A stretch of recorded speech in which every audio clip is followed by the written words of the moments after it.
ನಮಸ್ತೆ ವೀಕ್ಷಕರೇ, ಉತ್ತರ ಕರ್ನಾಟಕದ ಅಡುಗೆ ಮನೆಗೆ ಸ್ವಾಗತ. ಇವತ್ತು ನಾನು ಮಾಡಿ ತೋರಿಸೋ ರೆಸಿಪಿ ಆಲೂ ಬಟಾಣಿ ಪರೋಟ. ಆಲೂ ಬಟಾಣಿ ಪರೋಟ ಮಾಡಲು ಬೇಕಾಗಿರೋ ಸಾಮಗ್ರಿಗಳು: ಮೊದಲನೇದಾಗಿ ಅರ್ಧ ಕೆಜಿ ಗೋಧಿ ಹಿಟ್ಟು, 4 ರಿಂದ 5 ಬೇಯಿಸಿರುವ ಆಲೂಗಡ್ಡೆ, 1 ಕಪ್ ಹಸಿ ಬಟಾಣಿ, 1 ಕಟ್ ಮಾಡಿರೋ ಈರುಳ್ಳಿ, ಸ್ವಲ್ಪ ಜೀರಿಗೆ, ಚಿಟಿಕೆ ಅರಿಶಿನ ಪುಡಿ, ಸ್ವಲ್ಪ ಶುಂಠಿ ಬೆಳ್ಳುಳ್ಳಿ ಪೇಸ್ಟ್, ರುಚಿಗೆ ತಕ್ಕಷ್ಟು ಉಪ್ಪು, ಸ್ವಲ್ಪ ಮಸಾಲೆ ಖಾರ, ಸ್ವಲ್ಪ ಅಚ್ಚ ಖಾರ ಪುಡಿ. ಪರೋಟ ಮಾಡಲು ಬೇಕಾಗುವಷ್ಟು ಎಣ್ಣೆಯನ್ನು ತೆಗೆದುಕೊಳ್ಳಿ. ಆಲೂ ಬಟಾಣಿ ಪರೋಟ ಮಾಡುವ ವಿಧಾನ: ಮೊದಲಿಗೆ ಒಂದು ಪರಾತಿಗೆ ಅರ್ಧ ಕೆಜಿ ಗೋಧಿ ಹಿಟ್ಟು ಹಾಕಿ, ಚಿಟಿಕೆ ಉಪ್ಪು ಹಾಕಿ, ಸ್ವಲ್ಪ ಎಣ್ಣೆ ಹಾಕಿ ಚೆನ್ನಾಗಿ ಮಿಕ್ಸ್ ಮಾಡಿ ಸ್ವಲ್ಪ ಸ್ವಲ್ಪ ನೀರನ್ನು ಹಾಕುತ್ತಾ ಚಪಾತಿ ಹಿಟ್ಟಿನ ಹದ ಬರೋವರೆಗೆ ನಾದಿಕೊಳ್ಳಿ.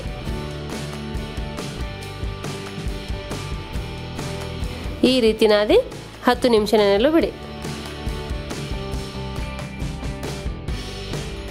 ಈಗ ಒಂದು ಮಿಕ್ಸಿ ಜಾರಿಗೆ 1 ಕಪ್ ಹಸಿ ಬಟಾಣಿ ಹಾಕಿ ತರಿತರಿಯಾಗಿ ರುಬ್ಬಿಕೊಳ್ಳಿ.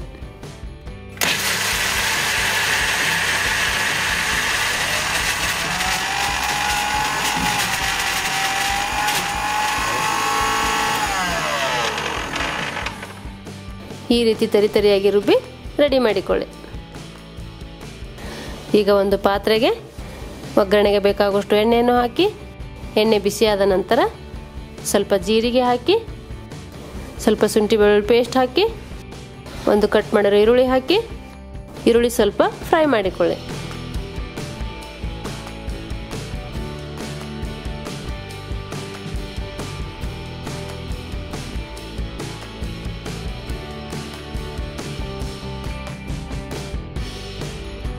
ಈಗ ಚಿಟಿಕೆ ಅರಿಶಿನ ಪುಡಿ ಹಾಕಿ, ಸ್ವಲ್ಪ ಅಚ್ಚ ಖಾರದ ಪುಡಿ ಹಾಕಿ, ಸ್ವಲ್ಪ ಮಸಾಲೆ ಖಾರ ಹಾಕಿ, ರುಚಿಗೆ ತಕ್ಕಷ್ಟು ಉಪ್ಪು ಹಾಕಿ ಎಲ್ಲವನ್ನು ಚೆನ್ನಾಗಿ ಮಿಕ್ಸ್ ಮಾಡಿಕೊಳ್ಳಿ.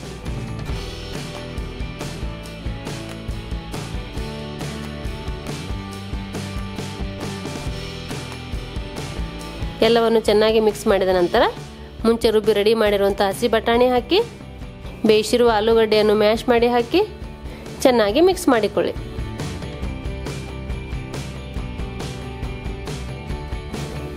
ಈ ರೀತಿ ಮಿಕ್ಸ್ ಮಾಡಿದರೆ ಪರೋಟ ಒಳಗೆ ತುಂಬಲು ಮಿಶ್ರಣ ರೆಡಿ.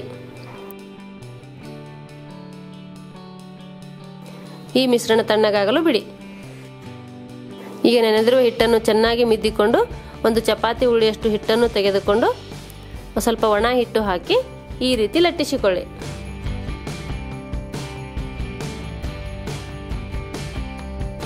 ಈ ರೀತಿ ಸ್ವಲ್ಪ ರೌಂಡಾಗಿ ಲಟ್ಟಿಸಿ ಮುಂಚೆ ರೆಡಿ ಮಾಡಿಕೊಂಡಿರುವಂಥ ಆಲೂ ಬಟಾಣಿ ಮಿಶ್ರಣದಿಂದ ಒಂದು ಉಂಡೆಯಷ್ಟು ಮಿಶ್ರಣವನ್ನು ತೆಗೆದುಕೊಂಡು ಈ ಹಿಟ್ಟಿನಲ್ಲಿ ಇಟ್ಟು ಕವರ್ ಮಾಡಿ ಲಟ್ಟಿಸಿಕೊಳ್ಳಿ.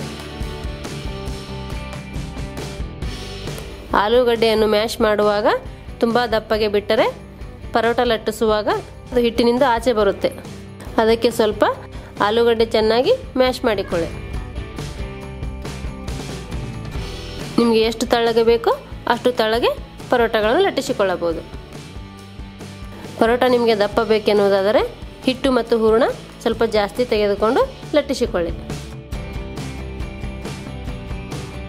ನಿಮಗೆ ಪರೋಟ ತೆಳ್ಳಗೆ ಬೇಕೆನ್ನುವುದಾದರೆ ಹಿಟ್ಟು ಮತ್ತು ಹೂರಣ ಸ್ವಲ್ಪ ಕಡಿಮೆ ತೆಗೆದುಕೊಂಡು ಲಟ್ಟಿಸಿಕೊಳ್ಳಿ. ಪರೋಟ ನೀವು ತೆಳ್ಳಗೆ ಮಾಡಿದರೂ ಚೆನ್ನಾಗಿರುತ್ತೆ, ದಪ್ಪ ಮಾಡಿದರೂ ಚೆನ್ನಾಗಿರುತ್ತೆ.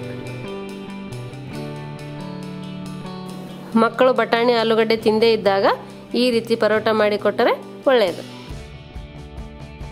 ಈಗ ಒಂದು ಹಂಚನ್ನು ಇಟ್ಟು ಹಂಚು ಬಿಸಿಯಾದ ನಂತರ ಲಟ್ಟಿಸಿರುವ ಪರೋಟವನ್ನು ಹಾಕಿ ಸ್ವಲ್ಪ ಎಣ್ಣೆ ಸವರಿ ಎರಡೂ ಬದಿ ಬೇಯಿಸಿದರೆ ಬಿಸಿ ಬಿಸಿಯಾಗಿರುವಂಥ ಆಲೂ ಬಟಾಣಿ ಪರೋಟ ಸವಿಯಲು ರೆಡಿ.